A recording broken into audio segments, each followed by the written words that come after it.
Hi hello ನಮಸ್ತೆ ಸ್ನೇಹಿತರೆ, ಎಲ್ಲರಿಗೂ ಕೂಡ ಮತ್ತೊಮ್ಮೆ ನಿಮ್ಮ ಯೂಟ್ಯೂಬ್ ಚಾನಲ್ಗೆ ಸ್ವಾಗತ. ನಿನ್ನೆ ಅಷ್ಟೇ ನಾನು ಹಲವಾರು ಜನರನ್ನ ಒಂದು KS ಪೋಸ್ಟ್ಪೋನ್ ವಿಚಾರಕ್ಕೆ ಸಂಬಂಧಪಟ್ಟ ಹಾಗೆ ಒಂದು ಆಡಿಯೋ ಕ್ಲಿಪ್ಪನ್ನು ಹಾಕಿದ್ದೆ. ಸೊ ಆಡಿಯೋ ಕ್ಲಿಪ್ಪಲ್ಲಿ ಏನೆಲ್ಲ ವಿಷಯ ಇತ್ತು ಅನ್ನೋದನ್ನು ತುಂಬ ಜನ ಕೇಳಿರ್ತೀರ. ಆ್ಯಂಡ್ ಹಾಗೆ ಒಂದು ಟೆಲಿಗ್ರಾಮ್ಗೂ ಕೂಡ ಜಾಯ್ನ್ ಮಾಡಿಸಿದ್ವಿ, ತುಂಬ ಜನ ಜಾಯ್ನ್ ಆಗಿದ್ದಾರೆ ಅಂದ್ಕೊಳ್ತೀನಿ.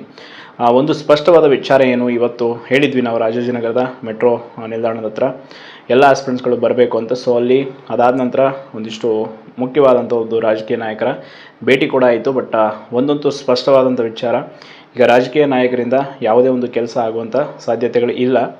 ಯಾಕೆ ಅಂತಂದರೆ ಅವರು ಈಗ ವಿದ್ಯಾರ್ಥಿ ಸಂಘಟನೆಯವರನ್ನೇ ಮನವೊಲಿಸುವಂಥ ಕೆಲಸ ಮಾಡ್ತಾಯಿದ್ದಾರೆ ಹೊರತು ಅದಕ್ಕೆ ಸಂಬಂಧಪಟ್ಟಾಗೆ ಪಾಸಿಟಿವ್ ರೆಸ್ಪಾನ್ಸ್ ಅವರ ಕಡೆಯಿಂದ ಬಂದಿಲ್ಲ. ಈಗ ನಮಗೆ ಉಳಿದಿರುವಂಥ ಆಯ್ಕೆ ಒಂದೇ, ನ್ಯಾಯಾಂಗದ ಮೊರೆ ಹೋಗೋದು. ಸೊ ನ್ಯಾಯಾಲಯದ ಮೊರೆಯ ಮೂಲಕ ನಾವು ಇದನ್ನು ಸಮಸ್ಯೆಯನ್ನು ಬಗೆಹರಿಸ್ಕೊಳ್ಳೋದು. ಮುಖ್ಯವಾದ ಪಾಯಿಂಟ್ ಏನಿಲ್ಲ ಅಂತಂದರೆ, ಒಂದು ಪ್ರಶ್ನೆ ಪತ್ರಿಕೆ ವಿಚಾರ ಆಗಿರ್ಬೋದು. ಯಾಕೆ ಇವರು ಒಂದು ತಿಂಗಳು ಮುಂಚೆನೇ ಪ್ರಶ್ನೆ ಪತ್ರಿಕೆಯನ್ನು ರೆಡಿ ಮಾಡಿ ಇಟ್ಕೊಂಡ್ರು ಅನ್ನೋದಾಗಿದ್ದರೆ, ಇನ್ನೊಂದು ಅವರದ್ದೇ ಮ್ಯಾನ್ಯುವಲ್ ಪ್ರಕಾರ ಮಿನಿಮಮ್ 2 ತಿಂಗಳಾದರೂ ಅಪ್ಲಿಕೇಶನ್ ಡೇಟ್ ಕ್ಲೋಸ್ ಆದಮೇಲೆ ಎಕ್ಸಾಮ್ಗೆ ಅವಕಾಶವನ್ನು ಮಾಡಿಕೊಡ್ಬೇಕು. ಬಟ್ ಅದು ಕೂಡ ಇಲ್ಲ. ಇಲ್ಲಿ ಮುಖ್ಯವಾಗಿ ಹೋರಾಟ ಮಾಡ್ತಾ ಇರೋರು ಯಾರು ಅಂದರೆ 2017-18 ಬ್ಯಾಚ್ನ ಇನ್ನೇನು ಕೊನೆಯ ಅವ್ರಿಗೆ ಈ ಒಂದು ಅಟೆಂಪ್ಟ್ ಇದೆ. ಸೊ ಅವರು ಎನಿ ಕಂಡೀಷನ್ ನಮಗೆ ಅವಕಾಶ ಬೇಕು ಅಂತ ಹೋರಾಟ ಮಾಡ್ತಾ ಇದ್ದಾರೆ. ಮೊದಲನೇದಾಗಿ ಸ್ಪಷ್ಟವಾಗಿ ಕೆಲವ್ರಿಗೆ ಹೇಳಿಬಿಡ್ತೀನಿ, ಕೆಲವ್ರು ಹೇಳ್ತಾ ಇದ್ದಾರೆ ಯಾಕೆ ಈ ಅವಕಾಶ ಅವ್ರಿಗೆ ಕೊಡಬೇಕು ಅಂತ. ಅವ್ರದ್ದು ಕೊನೆಯ ಅವಕಾಶ ಇನ್ನೊಂದು ತುಂಬ ಮುಖ್ಯವಾದ ವಿಚಾರ ಅಂತಂದರೆ, ಸರ್ಕಾರವೇ ಅವರಿಗೆ ಅವಕಾಶ ಮಾಡಿಕೊಟ್ಟಿದೆ ಎಕ್ಸಾಮ್ ಬರೆಯೋದಕ್ಕೆ. ಸೊ ಆ ಕಾರಣಕ್ಕಾಗಿ ಅವರು ಅವರ ರೈಟ್ಗಾಗಿ, ಅವರ ಹಕ್ಕಿಗಾಗಿ ಹೋರಾಟ ಮಾಡ್ತಾ ಇದ್ದಾರೆ. ಸಾಧ್ಯವಾದಷ್ಟು ನಾನೀಗ ಡಿಸ್ಪ್ಲೇ ಮೇಲೆ ಕೆಲವೊಂದಿಷ್ಟು ನ್ಯೂಸ್ ಚಾನಲ್ಗಳ ನಂಬರ್ಗಳನ್ನ ತೋರಿಸ್ತೀನಿ. ಸೊ ಅದಕ್ಕೆ ಕಾಲ್ ಮಾಡಿ ನೀವು ಈ ಎಲ್ಲ ವಿಚಾರಗಳನ್ನು ಆದಷ್ಟು ಎಲ್ಲ ವಿದ್ಯಾರ್ಥಿಗಳು ಕೂಡ ಹಂಚ್ಕೊಳ್ಳಿ. ಆ್ಯಂಡ್ ನಿಮಗೆ ಸಾಧ್ಯವಾದರೆ ಯಾರು ವಿದ್ಯಾರ್ಥಿಗಳ ಹಿತಾಸಕ್ತಿಯನ್ನು ಕಾಪಾಡಿಕೊಳ್ಳುವಂಥ ನಾಯಕರಿದ್ದಾರೆ, ಅದರ ಬಗ್ಗೆ ಧ್ವನಿ ಎತ್ತುವಂಥ ನಾಯಕರಿದ್ದಾರೆ, ಲೀಡರ್ಸು, ಅಂಥವರಿಗೆ ನಿಮಗೆ ಸಾಧ್ಯ ಆದರೆ ಕರೆ ಮಾಡಿ ಈ ಮಾಹಿತಿಯನ್ನು ತಿಳಿಸಿ. ಅದೆಷ್ಟಾಗುತ್ತೋ ಅಷ್ಟು ಪ್ರಯತ್ನವನ್ನು ಮಾಡೋಣ. ಅವಕಾಶ ಸಿಗಲಿ ಅನ್ನೋದಷ್ಟೇ ನಮಗೆ ಉದ್ದೇಶ. ಆ್ಯಂಡ್ ಇನ್ನೊಂದು, ಇವರೇನು ಬೇರೆ ದಾರಿ ಹಿಡ್ಕೊಂಡು ಹೋಗ್ತಾ ಇದ್ದಾರೆ ಅಂಥವರ ಒಂದು ದಾರಿಯನ್ನು ತಪ್ಪಿಸೋಣ. ಆ ದಾರಿಗೆ ಹೋಗಿದ್ರೆ ಪ್ರಾಮಾಣಿಕವಾಗಿ ಓದ್ತಾ ಇರುವಂಥ ವಿದ್ಯಾರ್ಥಿಗಳಿಗೆ ಮೋಸ ಆಗಬಾರ್ದು ಅನ್ನೋದು ಕೂಡ ಒಂದು ವಿಚಾರ. ಆ್ಯಂಡ್ ಈಗ ಆಲ್ರೆಡಿ ಒಂದು ಟೀಮು ಈಗ ನ್ಯಾಯಾಲಯದ ಹೋರಾಟಕ್ಕೆ ಸಿದ್ಧವಾಗಿದೆ.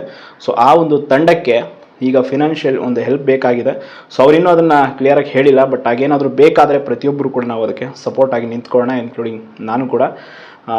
ಈಗ ಈ ವಿಚಾರಕ್ಕೆ ಹೇಳಬೇಕು ಅಂತಂದರೆ, ಇಲ್ಲಿ ನಾವು ಯಾವುದೋ ಅಡ್ವೊಕೇಟ್ನಿಟ್ಟು ಅಲ್ಲಿ ವಾದ ಮಾಡ್ಸೋಕ್ಕಾಗಲ್ಲ.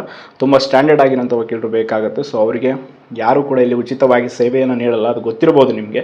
ಸೊ ಆ ಕಾರಣಕ್ಕಾಗಿ ಅವ್ರಿಗೆ ಏನಾದರೂ ಅಂತ ಸಪೋರ್ಟ್ ಬೇಕಾದರೆ, ಈಗ ಆಲ್ರೆಡಿ ಡಾಕ್ಯುಮೆಂಟ್ಸು ಯಾರೆಲ್ಲ ಸೆಂಟ್ರಲ್ ಗೌರ್ಮೆಂಟಲ್ಲಿ ಎಂಪ್ಲಾಯ್ಗಳಾಗಿ ವರ್ಕ್ ಮಾಡ್ತಾಯಿದ್ದಾರೆ ಅಥವಾ ಇನ್ನು ಪ್ರೈವೇಟ್ ಸೆಕ್ಟರ್ ವರ್ಕ್ ಮಾಡ್ತಾಯಿದ್ದಾರೆ, ನಿಮಗೆ ಲೀವ್ ಸಿಗ್ತಾ ಇಲ್ಲ ಅಂಥವರು ನಿಮ್ಮ ಐಡಿಯನ್ನು, ನೀವು ವರ್ಕ್ ಮಾಡ್ತಾ ಇರುವಂಥ ಪ್ಲೇಸ್ನ ಒಂದು ಐಡಿಯನ್ನು ಆ್ಯಂಡ್ KSಗೆ ಅಪ್ಲಿಕೇಶನ್ ಹಾಕಿರೋ ಅರ್ಜಿಯನ್ನು ನಿಮ್ಮ ಆಧಾರ್ ಕಾರ್ಡ್ ಪ್ರತಿಯನ್ನು ದಯವಿಟ್ಟು ಕಳಿಸ್ಕೊಡಿ. ಇನ್ನೊಂದು ಕೆಲವ್ರಿಗೆ ಹೇಳ್ತೀನಿ, ಕೆಲವ್ರು ಹೇಳ್ತಾರೆ ಇವರಿಗೆಲ್ಲ ಡಾಕ್ಯುಮೆಂಟ್ ಕಳ್ಸೋಕೆ ಹೋಗಬೇಡಿ, ಏನು ಮಾಡಬೇಡಿ ಅಂತ. ನಾವೇನು ನಿಮ್ಮ ಡಾಕ್ಯುಮೆಂಟ್ಗಳನ್ನ ಇಟ್ಕೊಂಡು ಯಾವುದೋ ಸ್ಕ್ಯಾಮ್ ಮಾಡೋಕ್ಕೆ ಹೊರಟಿಲ್ಲ. ಇಲ್ಲಿ ವಿದ್ಯಾರ್ಥಿಗಳ ಪರವಾಗಿ, ಹಿತಾಸಕ್ತಿಯ ಪರವಾಗಿ, ಒಂದು ನ್ಯಾಯದ ಪರವಾಗಿ ಧ್ವನಿಯನ್ನು ಎತ್ತೋದಕ್ಕೆ ಹೊರಟಿದ್ದೀವಿ.